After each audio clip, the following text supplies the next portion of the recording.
Elle croyait être enceinte, Kid. La vérité en elle vous laissera sans voix. La dernière fois, Anna était convaincue d'être enceinte, mais les tests ont tous révélé le contraire. Ses symptômes étaient réels.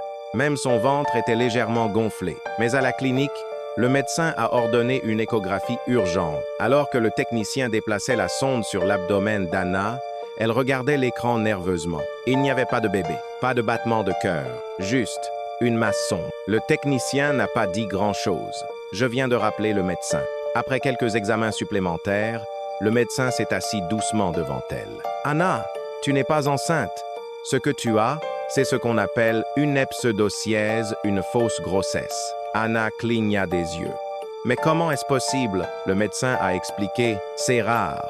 Mais parfois le corps imite la grossesse, même sans bébé. Cela peut être déclenché par un stress extrême, un déséquilibre hormonal ou une croyance émotionnelle profonde. » Anna resta silencieuse. Elle avait toujours voulu un enfant, mais une fausse couche survenue il y a 2 ans l'avait brisée. Elle avait enfoui la douleur, mais maintenant son corps faisait comme si elle était enceinte.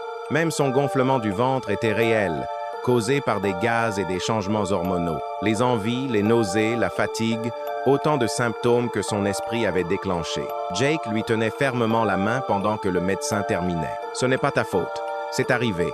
Tu n'es pas fou. » La vérité lui faisait plus mal qu'elle ne le pensait. Mais pour la première fois, Anna a réalisé qu'elle avait besoin de guérir émotionnellement avant de pouvoir devenir maman physiquement. Au cours des mois suivants, elle a suivi une thérapie.